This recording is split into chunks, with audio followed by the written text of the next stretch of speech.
Patience, a word so simple, yet so powerful that it has shaped kingdoms, destroyed empires, and rewritten destinies. In our world today, where everything moves fast, patience feels like a forgotten treasure.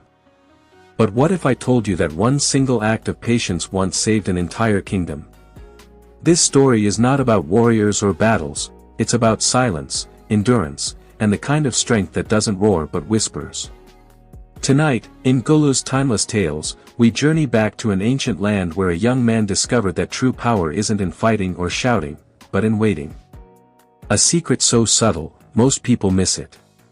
But those who hold on to it, they change everything.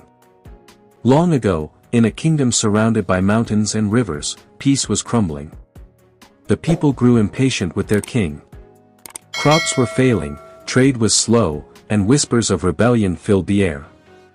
The king, though wise, was aging, and his court was divided between advisors who shouted over each other, each demanding faster action, quicker results.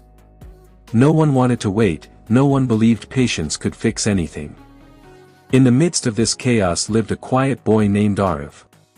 He wasn't from the royal family, nor was he a soldier. He was a simple villager, often mocked for being too slow, too thoughtful.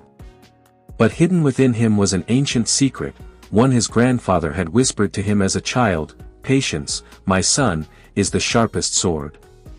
At that time, Arif didn't understand. Soon, he would. One evening, as the sun dipped low behind the mountains, Arif sat beside his grandfather's old wooden staff, the only memory he had left of him. He remembered the words again: "Patience is the sharpest sword." He whispered them aloud, confused. How could waiting be stronger than a blade of steel? Suddenly, an old traveler appeared on the road, tired and weary. Arif offered him water without hesitation. The traveler smiled and said, "You remind me of a story. A kingdom was once saved, not by warriors, but by patience itself." Intrigued, Arif leaned closer. The old man told him that storms, droughts, and even human greed pass in time, but those who rush, break. Those who wait, endure. Arif didn't realize it yet, but this moment planted a seed in his heart, a seed that would soon grow into something powerful enough to shift the destiny of his kingdom. Inside the grand stone palace, the aging king sat with his advisors. Their voices clashed like swords. "Raise taxes," one demanded. "Start war with our neighbors," shouted another. "We must act now." The king's face grew heavy with sorrow. Every solution seemed to demand speed, force, or cruelty. But the king, deep down, felt none of these would work. His heart told him that rushing would only shatter his people further. Yet he lacked the strength to silence the impatient voices around him. Outside the palace gates, Arif happened to pass by, listening quietly. He saw not just a king, but a man trapped between noise and wisdom. For the first time, Arif wondered, perhaps patience was not weakness. Perhaps it was the one thing missing inside those stone walls. That night, Arif could not sleep. He walked through the fields where fireflies glowed like tiny stars scattered across the earth. His grandfather's words, the traveler's tale, and the king's sorrow kept circling in his mind. He picked up a small seed from the soil, rolling it gently in his hand. "If I plant this today, it won't give fruit tomorrow," he whispered. "It will take time, water, care, patience." Suddenly, it struck him, patience wasn't about doing nothing. It was about nurturing, waiting, and believing in the unseen. That seed in his palm became a symbol. A vision sparked inside him.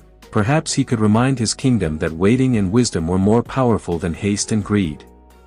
Arif smiled softly. He finally understood why his grandfather's eyes always carried peace. A few weeks later, the kingdom prepared for its grand festival. Bright banners flew across the streets, drums thundered, and merchants filled the marketplace. But Arif noticed something strange. Beneath the noise and colors, people's faces carried worry. Farmers whispered of their dying crops, mothers worried about food, and traders complained of unfair taxes. The festival was a mask, hiding wounds no one dared to heal. Ariv stood in the crowd, clutching his grandfather's staff, and wondered, could patience bring hope here? When the king arrived, sitting on his jeweled chariot, the people cheered with forced smiles. And in that moment, Ariv knew, the kingdom needed more than laughter.